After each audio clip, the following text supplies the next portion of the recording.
اگر میں آپ سے کہوں کہ دو آدمی ایک ہی شہر میں رہتے ہیں، ایک ہی عمر کے ہیں، دونوں صبح سے شام تک محنت کرتے ہیں، لیکن ایک کے گھر میں ہمیشہ برکت رہتی ہے جبکہ دوسرا جتنا کماتا ہے اتنا ہی پریشان رہتا ہے، تو کیا فرق ہے؟ صرف قسمت کا ہے؟ شاید نہیں، کیونکہ اگر صرف زیادہ کمانا ہی دولت کی ضمانت ہوتا تو دنیا کا ہر امیر شخص سکون سے سوتا، ہر بڑا تاجر خوش رہتا اور ہر زیادہ تنخواہ لینے والا آدمی قرض سے آزاد ہوتا۔ لیکن حقیقت اس کے برعکس ہے۔ آج بھی ایسے لوگ ہیں جن کی آمدنی لاکھوں میں ہے مگر ان کے دل بے سکون ہیں، اور ایسے لوگ بھی ہیں جن کی آمدنی معمولی ہے مگر ان کے گھروں میں برکت، اطمینان اور خوشی موجود ہے۔ آخر ایسا کیوں؟ اسلام ہمیں ایک ایسی حقیقت بتاتا ہے جسے ماڈرن اکنامکس بھی مکمل طور پر نہیں سمجھ سکی۔ اسلام کے مطابق دولت پہلے جیب میں نہیں بنتی بلکہ انسان کی نیت، سوچ اور فیصلوں میں جنم لیتی ہے۔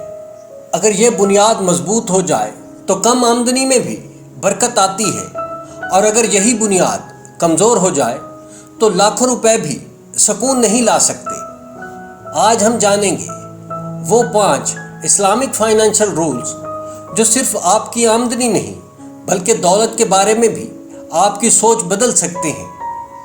پہلا اصول: دولت کی پہلی اینٹ پیسہ نہیں، نیت ہے۔ زیادہ تر لوگ سمجھتے ہیں کہ دولت کا آغاز نوکری، کاروبار یا سرمایہ سے ہوتا ہے، لیکن اسلام اس سے پہلے ایک سوال پوچھتا ہے: آپ کمانا کیوں چاہتے ہیں؟ صرف دوسروں سے آگے نکلنے کے لیے، یا اپنے والدین کی خدمت، اپنے بچوں کی بہتر تربیت اور حلال رزق کے لیے؟ رسول خدا صلی اللہ علیہ وسلم نے فرمایا: اعمال کا دار و مدار نیتوں پر ہے۔ یہ حدیث صرف عبادات کے لیے نہیں بلکہ زندگی کے ہر جائز کام کے لیے رہنمائی ہے۔ ذرا سوچیے، 2 دکاندار ایک ہی چیز بیچ رہے ہیں، دونوں کی آمدنی بھی تقریباً برابر ہے، لیکن ایک کا مقصد زیادہ سے زیادہ منافع ہے جبکہ دوسرا ایمانداری سے رزق کما کر اللہ کی رضا حاصل کرنا چاہتا ہے۔ دونوں کے نوٹ ایک جیسے ہو سکتے ہیں لیکن ان کی برکت کبھی ایک جیسی نہیں ہوگی۔ اسلام میں دولت صرف جمع کیے گئے نوٹوں کا نام نہیں بلکہ ایسے رزق کا نام ہے جس میں سکون، عزت اور برکت ہو۔ دوسرا اصول: وہ سرمایہ جو سب کو برابر ملا ہے۔ میں آپ سے ایک سوال پوچھتا ہوں، دنیا کا وہ کون سا سرمایہ ہے جو ہر انسان کو روزانہ برابر ملتا ہے؟ نہ کسی بادشاہ کو ذرا زیادہ ملتا ہے اور نہ ہی کسی مزدور کو ذرا کم۔ وہ سرمایہ ہے وقت۔ فرق صرف یہ ہے، کچھ لوگ وقت کو خرچ کرتے ہیں اور کچھ لوگ اسی وقت کو سرمایہ کاری میں بدل دیتے ہیں۔ آپ نے شاید محسوس کیا ہو، کچھ لوگ دن بھر مصروف رہتے ہیں لیکن شام کو انہیں یاد بھی نہیں ہوتا کہ انہوں نے حاصل کیا کیا ہے، اور کچھ لوگ چند گھنٹوں میں وہ کام کر جاتے ہیں جو دوسروں سے کئی دن تک نہیں ہو پاتا۔ اسلام وقت کو امانت قرار دیتا ہے۔ وقت ضائع کرنا دراصل اپنی زندگی کا سرمایہ ضائع کرنا ہے۔ اسی لیے کامیاب لوگ وقت کو صرف گزارتے نہیں، اسے مستقبل میں بدل دیتے ہیں۔ تیسرا اصول: سب سے بڑی سرمایہ کاری آپ خود ہیں۔ فرض کریں 2 نوجوان اپنی پہلی تنخواہ لیتے ہیں۔ پہلا نوجوان فوراً نیا موبائل خرید لیتا ہے، دوسرا اسی رقم سے کوئی ہنر سیکھ لیتا ہے۔ 5 سال بعد پہلے نوجوان کا موبائل اب خراب ہو چکا ہے، لیکن دوسرے نوجوان کے پاس ایک ایسی مہارت ہوگی جو ہر سال اس کی آمدنی میں اضافہ کرتی رہے گی۔ یہی وجہ ہے کہ اسلام علم کو زیادہ اہمیت دیتا ہے۔ قرآن مجید میں فرمایا گیا: کیا جاننے والے اور نہ جاننے والے برابر ہو سکتے ہیں؟ اسلامک فائنانس سیکھنا، حلال تجارت کو سمجھنا، سود سے بچنا اور مالی فیصلے علم کی بنیاد پر کرنا، یہی وہ سرمایہ کاری ہے جس کا منافع پوری زندگی ملتا رہتا ہے۔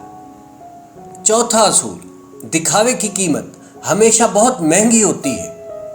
آپ نے کبھی خیال کیا ہے ہم واقعی اپنی ضرورت کے لیے خریدتے ہیں یا دوسروں کو متاثر کرنے کے لیے۔ آج لاکھوں لوگ ایسی زندگی گزار رہے ہیں جسے وہ افورڈ ہی نہیں کر سکتے، وہ صرف اس لیے کہ لوگ انہیں کامیاب سمجھیں۔ مہنگا فون، قرض پر گاڑی اور ایسی چیزیں جس کی ضرورت ہی نہیں ہے۔ اسلام اسراف اور ریا دونوں سے منع کرتا ہے، کیونکہ جو انسان اپنی زندگی دوسروں کی نظروں کے مطابق جیتا ہے وہ کبھی اپنے بجٹ کے مطابق نہیں جی سکتا۔ اصل دولت دکھاوے میں نہیں بلکہ اس سکون میں ہے جو سادہ زندگی سے حاصل ہوتا ہے۔ پانچواں اصول، دولت بڑھانے کا وہ راز جسے دنیا نہیں سمجھتی۔ اب میں آپ کو اسلامک فائنانس کا شاید سب سے حیران کن اصول بتانے لگا ہوں۔ دنیا کہتی ہے اگر دولت بڑھانی ہے تو ہر چیز اپنے پاس رکھو۔ اسلام کہتا ہے اگر دولت میں برکت چاہتے ہو تو اللہ کی راہ میں خرچ کرو۔ رسول خدا صلی اللہ علیہ وسلم نے فرمایا صدقہ دینے سے مال کم نہیں ہوتا۔ یہ بات سن کر بظاہر عجیب لگتا ہے کیونکہ حساب کتاب کہتا ہے کہ دینے سے مال کم ہوتا ہے، لیکن اسلام ہمیں صرف حساب نہیں برکت بھی سکھاتا ہے۔ کتنے ہی لوگ ایسے ہیں جو تھوڑا کماتے ہیں پھر بھی مطمئن رہتے ہیں، اور کتنے ہی ایسے ہیں جو بہت زیادہ کماتے ہیں مگر ہمیشہ کسی نہ کسی مالی پریشانی میں مبتلا رہتے ہیں۔ فرق صرف آمدنی کا نہیں، فرق برکت کا ہے۔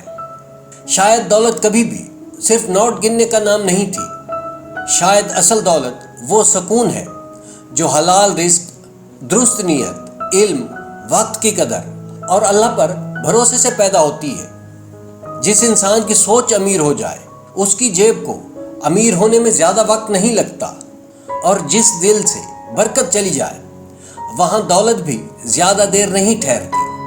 اب اپنے آپ سے ایک سوال ضرور پوچھیں، آپ آج تک صرف پیسہ کمانے کی کوشش کر رہے تھے یا برکت والی دولت بنانے کی؟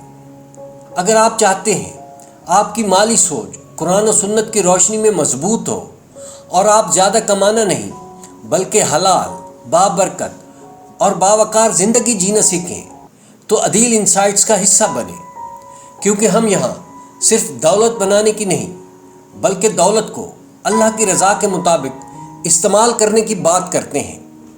ناظرین کرام، اگر آپ کو یہ ویڈیو پسند آئے تو لائک اور کمنٹ کیجیے گا، چینل کو سبسکرائب کیجیے گا۔ ویڈیو دیکھنے کا شکریہ۔